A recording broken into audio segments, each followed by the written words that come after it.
Bonjour, ici Sébastien pour actualité-dvd.com et aujourd'hui je vais vous parler du coffret de la série télé Stargate Universe 1.0 en édition Blu-ray de Robert C. Cooper et Brad Wright avec entre autres Robert Carlyle, Justin Lewis, Brian G. Smith, Elise Lévesque, David Blue et Elena Hoffman. C'est un coffret qui est distribué par 20th Century Fox.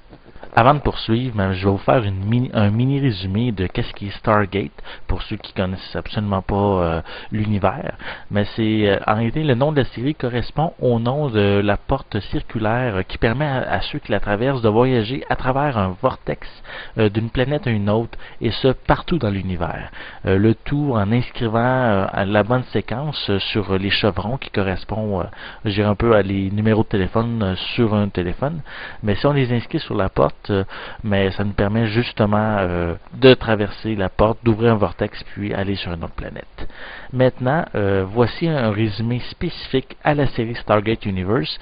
C'est le fait que c'est une équipe de scientifiques qui, en collaboration avec l'armée, qui sont sur une planète avec des caractéristiques assez spéciales qui permettraient de développer assez d'énergie pour activer le 9e chevron sur la porte des étoiles.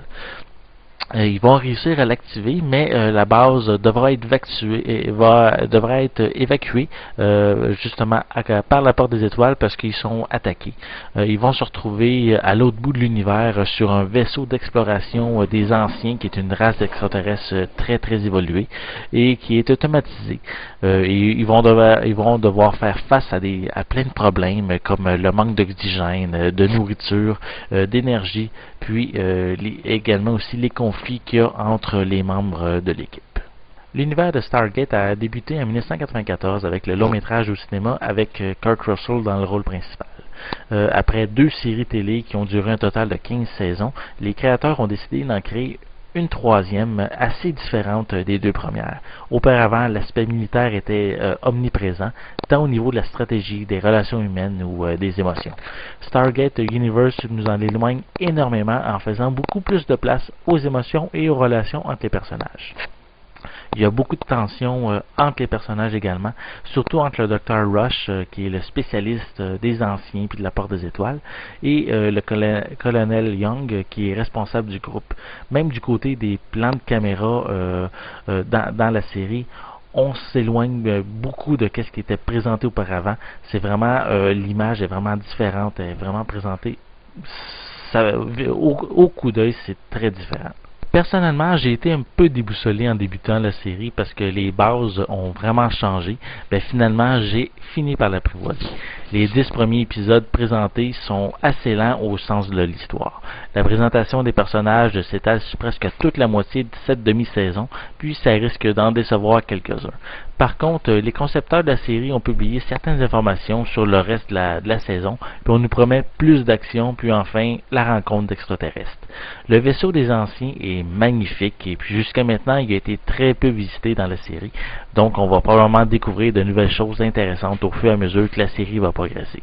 Il y a aussi la technologie qu'ils utilisent pour contacter la Terre, soit des pierres d'une ancienne technologie qui permet de transférer l'esprit d'une personne dans un autre corps qui peut être à des milliards de kilomètres.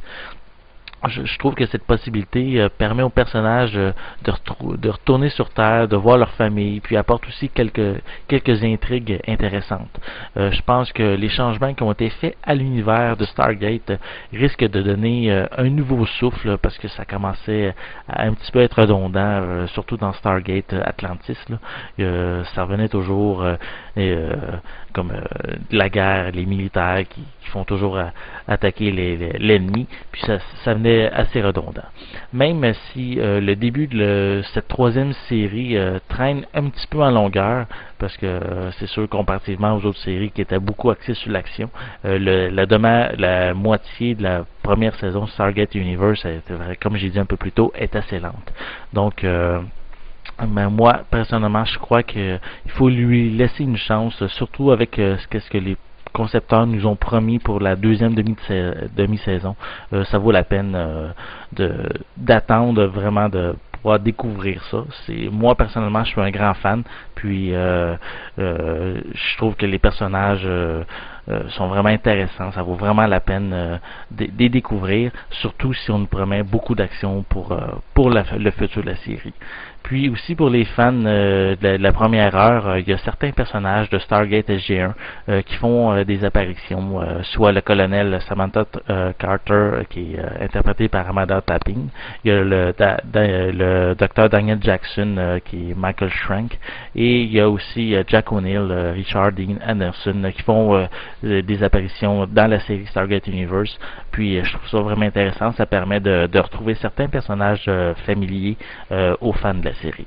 Pour les pistes sonores, elles sont disponibles en anglais DTS HD 5.1 et espagnol 5.1 avec des sous-titres en anglais et français. Pour les suppléments, vous avez les webisodes filmés avec les kinos qui sont utilisés dans la série comme des caméras, comme on peut dire des webcams qui peuvent flotter dans les airs.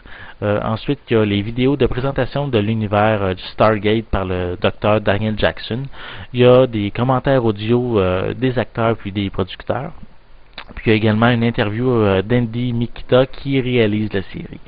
Stargate Universe 1.0 nous offre une nouvelle franchise de Stargate qui est un petit peu lente à démarrer, mais surtout contrairement aux précédentes séries où l'action était beaucoup plus présente, tandis que dans cette troisième série, pour l'instant, est beaucoup plus rare. Ça fait beaucoup plus de place aux relations entre les personnages. Par contre, on nous promet plus d'action, puis la rencontre d'extraterrestres pour la seconde moitié de cette première saison. Donc, je suis vraiment impatient de voir la suite. Moi qui est un très très grand fan de la série, que j'ai tout visionné, je l'attends avec impatience. C'était Sébastien, je vous remercie et je vous souhaite un bon visionnement.